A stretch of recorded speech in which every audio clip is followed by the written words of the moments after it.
Diskusi lintas iman seringkali diklaim sebagai ruang pencarian kebenaran. Tapi kenyataannya yang muncul justru ketimpangan. Satu pihak berbicara dengan kerangka berpikir yang terstruktur dan berbasis literasi, sementara pihak lain terjebak dalam opini pribadi tanpa fondasi yang jelas. Disinilah persoalan mendasar itu muncul. Bukan sekedar perbedaan keyakinan, tetapi perbedaan cara memahami, membaca, dan mempertanggungjawabkan iman itu sendiri. Selamat malam Bang Pangeran Buton. Muslim Bang? Muslim Bang. Oke, silakan Bang. Apa yang mau Anda utarakan? Silakan. Mau menyambung yang tadi atau mau membuka isu baru? Tidak Bang, saya mau sambung yang tadi, tapi ada dua pertanyaan ini Bang. Silakan. Bisa dua, bisa tiga. Silakan. Nah, saya mau lihat tanggapan dari para saudara kita yang Kristen ini kan. Tanggapannya bagaimana? Yang bisa dijelaskan oleh Bang Edis lah. Yang mana itu? Pertanyaan saya begini Bang. Kan tadi Bang Edis bilang, yang saya kutip tadi, bahwa ada peristiwa pensaliban di situ. Betul. Ada peristiwa di situ terjadi, makanya para Kristen itu, saudara kita Kristen ini, dia pakai lambang salib itu karena ada peristiwa kan. Begitu kan Pak Edis? Betul, betul. Yang jadi pertanyaan saya, kalau peristiwa itu terjadi di situ, mungkin yang lebih peristiwa bagi Yesus itu yang lebih sadis lagi, mungkin yang lebih bagus lagi. Kenapa tidak ada peristiwa yang terjadi pada Yesus itu ketika dia bangkit? Dia bangkit kan kan setelah dia makan dia dibawa di dalam gua ini. Dia bangkit di situ kan? Kenapa tidak di situ saja? Tidak ada di situ, maksudnya. Contoh mungkin masuk di dalam gua atau kan ada tempat tidurnya. Kenapa tidak dijadikan lambang itu bagi Kristen? Karena itu dia lebih sadis lagi. Kenapa? Karena dia bangkit di dalam. Baik. Ada Bang, ada. Tenang. Oke, baik. Kalau Anda berkata tentang kami juga peringati itu. Ini contoh ya, contoh. Kami juga memperingati tentang hari kebangkitan Yesus. Hari peristiwa penyaliban Yesus. Kita peringati semua Bang, pada waktu kebangkitan ya, nih. Ketika kami memperingati hari kebangkitan, nih. Seperti ini Bang ya. Kubur kosong seperti itu nih, seperti ini saya kasih contoh seperti Anda nih. Ada juga Bang, ada semua kok nih. Ini contohnya nih mengenai kubur kosong. Anda kan bilang kenapa lambangnya nggak peristiwa kebangkitan? Ada nih kubur kosong, bahkan ada lagunya kami. Kubur kosong membuktikan bahwa dia hidup, sebab dia hidup, ada hari esok, sebab dia hidup, ku tak gentar. Ada Bang, ada semua Bang. Jadi setiap peristiwa yang kami peringati di dalam perayaan-perayaan agama kami, iman kami, ada lambangnya. Entah itu lambang kain kafan yang tergulung, entah itu lambang batu yang terguling, ada Bang, ada seperti itu. Nah, cuman yang pengen kami tanyakan kepada kalian, kalau memang kalian itu mengimani peristiwa yang sungguh-sungguh terjadi, kalau memang iman kalian, agama kalian itu betul-betul nyata, real, saya mau tanya sesuatu boleh nggak? Bang, sabar dulu Bang, belum selesai. Nah, mulai. Nanti abang bertanya. Tapi abang kan saya harus mau selesaikan dulu ini Bang. Maksud saya begini Bang, itu oke, abang kasih peristiwa kayak tadi macam di dalam gua tadi. Tapi maksudnya ini saya bandingkan kalau yang lebih sadis lagi ini kan di situ kan peristiwa Yesus dia kan mati bangkit lagi. Kenapa tidak yang jadi topik utama yang dijadikan lambang kayak begitu maksudnya dibandingkan dengan salib? Nah itu. Maksud Anda kenapa agama Kristen tidak menggunakan lambang kebangkitan itu sebagai lambangnya gitu? Benar Bang, itu ya boleh-boleh saja Bang, nggak apa-apa. Cuman nanti gimana cara bikinnya lambang kubur kosong tuh gimana cara bikinnya? Terus di gereja gitu dibikin kubur kosong ya agak berat lah bang, yang lebih mudah salib gitu. Boleh-boleh saja bang. Orang Kristen menggunakan bang, lambang Kristen itu banyak bang. Ada alfa omega, ya ada huruf A sama omega, ya. Oke bang, bicara tidak harus maksudnya tidak harus begini, tidak harus begitu. Bang, lambang kekristenan itu banyak. Begini juga boleh. Alfa Omega juga boleh. Roh Kudus, lambang burung merpati juga boleh. Artinya setiap kami gunakan lambang, pokoknya bisa kami jelasin. Kami tidak pernah mengarang sebuah lambang yang kami nggak ngerti. Contoh bang, abang tahu orang gila atau polisi gadungan? Tahu? Ketika seorang polisi gadungan, dia menggunakan lambang-lambang, atribut-atribut kepolisian. Contoh, misalnya apa itu? Ya, lambang apa itu? Kewenangan itu. Dia ditanya, apa ini artinya? Pasti dia begini, oh. Karena dia nggak tahu, karena dia maling. Karena seorang itu memang maling, dia seorang maling. Karena dia maling, dia tidak tahu apa itu. Namanya juga maling, dia bukan pemiliknya. Sama begini. Bang, zaman sekarang orang pasti punya handphone. Saya pastikan zaman sekarang orang pasti punya handphone. Setuju nggak dengan saya? Tidak semuanya bang, tapi lebih banyak punya handphone. Oke, punya. Saya belum pernah lihat orang nggak punya handphone zaman sekarang ini. Kalau zaman dulu boleh lah, masih ada yang nggak punya handphone. Saya banyak yang tidak punya handphone bang. Oke, baik. Nah, kalau orang punya handphone, punya dia, milik dia, dia pasti tahu di mana dia beli itu, apa passwordnya, dia pasti tahu, bener nggak? Kalau handphone itu milik dia, setuju nggak dengan saya? Setuju. Oke. Jika seorang memegang handphone, ditanya beli di mana, apa passwordnya, dia nggak tahu. Dia pasti maling. Pasti handphone itu bukan punya dia, ada di tangannya, entah dia itu kan pasti bukan milik dia. Nah, ketika kami orang Kristen menggunakan simbol-simbol, baik itu salib, ya, baik itu apa, alfa dan omega, baik itu misalnya apalagi lambang burung merpati, api, lidah api dan lain sebagainya. Kami mengerti menjelaskan itu. Alfa dan omega bercerita tentang di dalam kitab Wahyu, yang awal dan yang akhir. Lidah-lidah api membuktikan pencurahan Roh Kudus. Burung merpati menceritakan tentang bagaimana Roh Kudus turun dalam rupa merpati. Banyak bang lambang-lambang yang kami gunakan. Seperti itu. Nah, sekarang pertanyaan saya. Kenapa di dalam iman kalian sampai hari ini nggak jelas apa identitas kalian? Saya kasih contoh. Tapi ketika Anda menjelaskan, jangan ngarang seperti yang tadi ya. Itu lambang kekuasaan. Apa gitu? Ngarang bebas. Nih, sebentar. Jangan dulu tanya saya. Takut ditanya kan? Takut mereka ditanya. Memang kalau ditanya mereka, saya kan dua pertanyaan. Baru habis itu baru abang tanya saya. Bilang aja bang, takut bang. Kalau kami jangan ditanya bang, karena memang kami ini nggak jelas gitu bilang. Bang, Anda sudah memberikan banyak pertanyaan. Sekarang biar fair, biar kita itu diskusinya enak. Anda jangan berani nanya terus. Kalau kata Rudi Iskariot, sebentar bang. Kalau kata Rudi, jangan kerja kau hanya bertanya terus. Biar senang dia. Kita kutip dulu omongan dia. Nanti kerja kau jadi bego deh.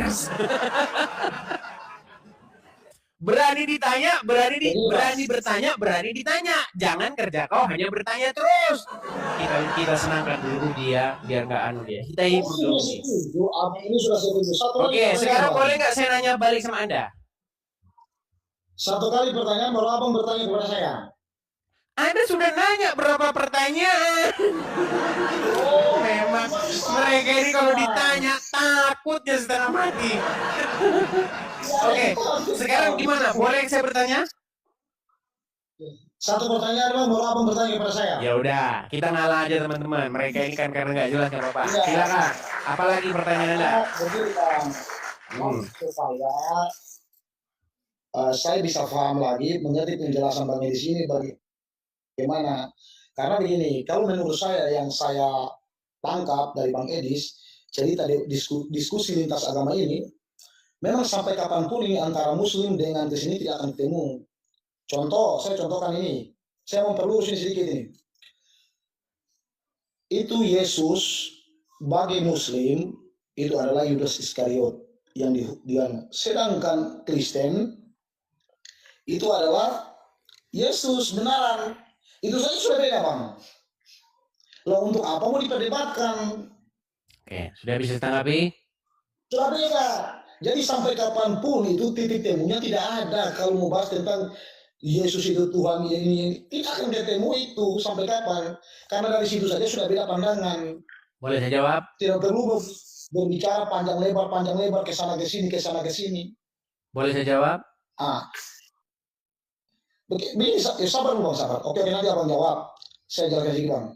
Menurut macam keyakinan, saya tangkap dari tadi kemarin malam Abang bilang keyakinan tidak perlu bahwa salib begini, mau begini, tidak perlu lagi atau bagaimana. Itu siapa bilang tidak perlu, Bang? Aduh, memang kalian ini nangkepnya itu susah.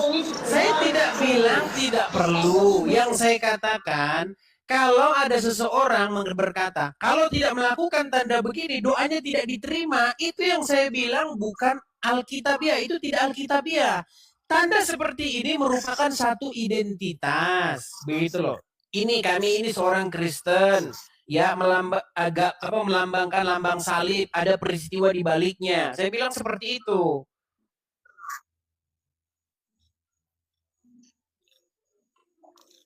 Yang saya katakan, kalau dikatakan wajib begini, kalau nggak begini doanya nggak diterima Tuhan Yesus, itu saya bilang itu nggak benar. Itu.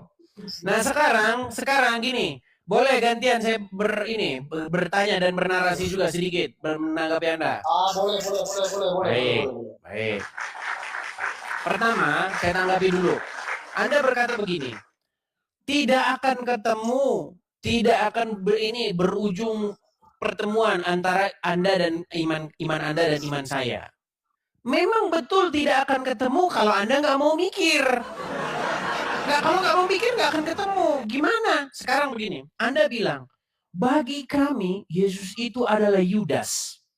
Bagi kami. Pertanyaan saya, dalilnya di mana? Mana dalilnya di dalam kitab Anda bahwa Yesus itu Yudas? Kalau Anda ngarang bebas, kalau Anda tidak mau mikir, tidak mau belajar, memang kita nggak akan ketemu. Kalau Anda mau berpikir, mau belajar, betul-betul Anda mencurahkan kekuatan dan kemampuan Anda untuk mempelajarinya, kita ketemu kok. Dan pasti Anda akan meninggalkan, yaitu yang nggak jelas itu. Sekarang, katanya sama Anda. Balik dulu kamera saya. Oke. Anda pernah lihat ini di masjid nggak? Apa Bang? Pernah. Kalau Anda tadi sudah bertanya mengenai simbol salib, sudah kami jelaskan peristiwa latar belakang. Jelaskan peristiwa apa yang terjadi di balik ini. Kenapa kalian menggunakan lambang ini? Mencret. Mencret. Ya udah. Kenapa kalian menggunakan simbol itu? Begini Bang, kalau ini menurut saya. Jangan menurut Anda, kalau menjawab harus menurut literasi. Kalau menurut Anda tidak dijadikan sumber rujukan untuk menjelaskan agama Islam. Coba, sumber rujukannya di dalam kitab suci, di dalam hadis, dalam apa? Coba silakan. Begini, kalau menurut keyakinan saya, itu keyakinan saya. Menurut keyakinan saya Bang. Kalau langsung mencret, bayangkan untuk lambang, bayangkan ya, Anda seorang polisi, misalnya Anda seorang polisi, Anda pakai lambang. Ini menurut saya, ini buat ngerok, ini kalau masuk angin. Buat kerokan. Anda bagaimana? Nggak boleh menurut Anda. Harus menurut apa yang betul-betul semua sepakati. Kok menurut Anda? Makanya saya bilang, bayangkan, untuk identitas saja kalian ini nggak jelas. Betul-betul nggak jelas, identitas kalian ini nggak jelas apa kalian ini sebenarnya. Coba jelaskan kepada saya, kenapa simbol kalian itu adalah bulan sabit? Kadang ada bintangnya, kadang ada bintangnya. Ya silakan. Apa itu? begini Bang, kalau ini saya mau jawab ini, saya belum baca itu barang yang tentang itu saya belum paham karena saya ini bukan ustadz Bang. Tapi menurut keyakinan dan pemahaman saya bahwa kenapa harus macam bulan dan bintang ya, dia tidak pakai bukan matahari ya. Bingung Anda kan? Bayangin untuk simbol saja Anda nggak ngerti. Bayangin Bang, ada orang Indonesia. Indonesia itu apa sih simbolnya? Lambangnya apa sih? Oh, kami punya bendera merah putih. Ya, merah melambangkan keberanian, darah putih, merah putih, ya kan? Kesucian. Kemudian burung Garuda. Di dalam burung Garuda itu ada 17. 17 itu melambangkan tanggal. Kemudian ada 45 bulu leher, tahun 45. Kemudian ada 8 bulu ekor, itu bulan 8. Bisa dijelasin, karena itu asli milik kita, barang punya kita itu. Sekarang, jelaskan kepada, sebentar Pak, jelaskan kepada kami, kenapa kalian pakai simbol bulan sabit? Apa itu? Silakan. Punya siapa itu? Kalian maling dari mana itu simbol? Silakan. Begini Bang, kalau Muslim tidak seharusnya mau pakai bulan sabit, tidak semua mau pakai juga boleh, yang tidak mau pakai juga boleh, tidak semua begitu. Kita harus mau pakai bulan sabit. Oke, sebentar. Kita akan tunjukkan dulu ya, pakai boleh nggak pakai boleh. Saya bukan tanya pakai boleh nggak pakai boleh. Yang saya tanya, apa peristiwa apa atau apa yang ingin disampaikan pada bulan sabit itu? Kadang-kadang bulan sabit doang, kadang-kadang ada bintangnya. Nah, coba jelaskan apa kepada saya. Kalau itu saya belum baca Bang, tentang peristiwa apa terjadi itu saya belum tangkap di situ. Bayangkan teman-teman. Ibarat kata ada satu misalnya ada kesatuan, entah itu polisi, entah itu tentara, entah itu apa. Ada ditanya, prajurit, stop! Apa itu ini? Lambang ini? Entah apa begitu kan? Oh, nggak tahu. Bagaimana Anda seorang tentara tetapi tidak tahu Anda menggunakan simbol apa? Memang Anda ini tiada lain, tiada bukan adalah seorang gadungan. Bang, jangankan Anda, dengar. Jangankan Anda, ustadz besar sekalipun kalau ditanya kenapa lambangnya bulan sabit, kadang-kadang ada bulan, kadang-kadang nggak ada ininya, nggak ada bintangnya, bingung mereka. Ternyata, Anda tahu nggak penjelasannya? Tahu nggak penjelasan orang-orang setelah ini diteliti? Tahu nggak kenapa? Ternyata ini bukan lambang agama Anda.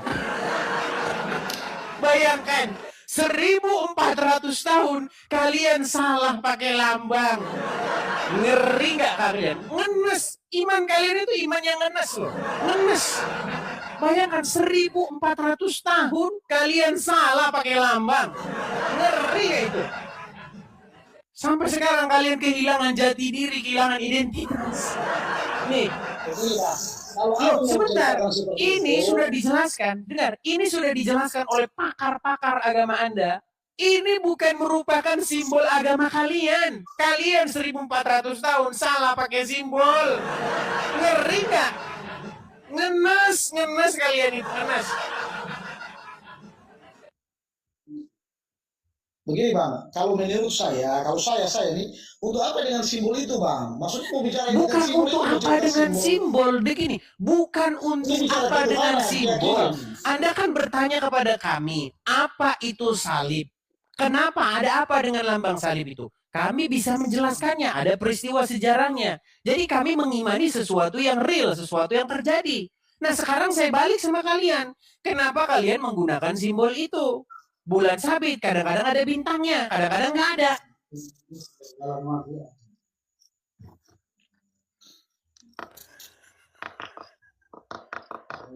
Meninggal dunia dia. Aduh, berat. Gimana? Saya belum baca itu kan. Ya, kalau belum baca ya berarti nasibmu lah itu. Berat ini ya. Iya, kita turunkan dulu lah ya. Anda nggak ngerti apa-apa pun ngapain di sini. Jika kita cermati dialog tadi, persoalan yang diangkat sebenarnya sederhana, soal simbol. Namun dari hal yang tampak sederhana ini, terbuka lapisan persoalan yang jauh lebih dalam, yakni soal konsistensi, identitas, dan dasar epistemologis dari sebuah keyakinan. Ketika simbol salib dipertanyakan, jawabannya tidak berhenti pada itu hanya lambang, melainkan ditarik ke akar historis dan teologisnya. Salib tidak berdiri sebagai benda mati, melainkan sebagai representasi dari sebuah peristiwa yang diyakini nyata dalam sejarah iman, penyaliban. Bahkan ketika ditantang mengapa bukan kebangkitan yang dijadikan simbol utama, jawabannya tetap konsisten, bahwa dalam tradisi tersebut, simbol tidak tunggal. Ada banyak representasi, kubur kosong, kain kafan, batu yang terguling. Artinya, simbol dalam iman itu bukan sekedar tempelan visual, melainkan hasil dari refleksi atas peristiwa yang diyakini dan dipahami.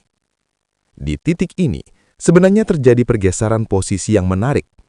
Awalnya yang ditanya adalah simbol Kristen, tetapi ketika pertanyaan dibalik tentang simbol dalam Islam, seperti bulan sabit, terlihat adanya kekosongan yang cukup mencolok. Jawaban yang muncul bukan berbasis rujukan kitab, hadis, atau tradisi keilmuan, melainkan opini personal. Menurut saya belum baca, atau bahkan tidak harus pakai. Disinilah kritik tajam itu menemukan momentumnya. Sebuah simbol, jika benar berasal dari identitas iman, seharusnya bisa dijelaskan akar dan maknanya secara kolektif, bukan spekulatif. Ketika seseorang menggunakan simbol, tetapi tidak mampu menjelaskan maknanya, maka simbol itu kehilangan otoritasnya. Ia menjadi sekedar aksesoris, bukan identitas. Analogi yang digunakan dalam dialog tadi tentang polisi gadungan atau orang yang memegang handphone tanpa tahu asal-usulnya memang terdengar keras, tetapi secara logika itu tepat sasaran. Kepemilikan sejati selalu disertai pemahaman. Lebih jauh lagi, kritik tersebut tidak hanya berhenti pada individu, tetapi melebar ke komunitas. Ketika dikatakan bahwa bahkan tokoh agama pun kesulitan menjelaskan asal-usul simbol tertentu, maka yang dipertanyakan bukan lagi pengetahuan personal, melainkan konstruksi sejarah dan tradisi itu sendiri. Apakah simbol tersebut benar-benar bagian ajaran inti atau hanya adopsi budaya yang kemudian dianggap sakral tanpa pernah dikaji ulang? Disinilah muncul tuduhan paling tajam, bahwa ada kemungkinan selama berabad-abad, simbol itu digunakan tanpa dasar yang jelas. Ini bukan sekedar kritik teologis, tetapi juga kritik historis. Dan jika benar demikian, maka yang dipertaruhkan bukan hanya simbol, tetapi juga kredibilitas pemahaman umat terhadap agamanya sendiri. Namun, di sisi lain, ada juga klaim bahwa perdebatan ini tidak akan pernah menemukan titik temu karena perbedaan mendasar, misalnya soal siapa yang disalib. Pernyataan ini sekilas tampak realistis, tetapi sebenarnya problematik. Mengatakan tidak akan pernah ketemu bisa menjadi bentuk keputusasaan intelektual atau bahkan cara halus untuk menghindari pembuktian. Sebab dalam diskursus ilmiah dan teologis, perbedaan bukan alasan untuk berhenti berpikir, melainkan alasan untuk menggali lebih dalam. Justru disinilah kritik berikutnya muncul, bahwa kebuntuan bukan disebabkan oleh perbedaan iman semata, tetapi oleh ketidaksiapan untuk menguji keyakinan sendiri dengan standar yang sama. Ketika satu pihak diminta menunjukkan dalil, tetapi pihak lain cukup dengan keyakinan pribadi, maka diskusi itu sejak awal sudah tidak seimbang. Pada akhirnya, dialog ini membuka satu hal yang sangat mendasar. Iman tanpa pemahaman yang dapat dijelaskan akan mudah goyah ketika diuji. Dan simbol sebagai representasi iman seharusnya menjadi pintu masuk untuk memahami, bukan sekedar ornamen yang dipakai tanpa makna. Maka, pertanyaannya bukan lagi siapa yang benar atau salah dalam perdebatan ini. Pertanyaan yang lebih penting adalah sejauh mana seseorang benar-benar memahami apa yang ia yakini. Karena di era informasi seperti sekarang, ketidaktahuan bukan lagi kelemahan, tetapi bisa menjadi celah yang membongkar rapuhnya sebuah keyakinan. Dan ketika simbol saja tidak dapat dijelaskan, maka yang patut dipertanyakan bukan simbol itu, tetapi kesadaran iman dari mereka yang menggunakannya.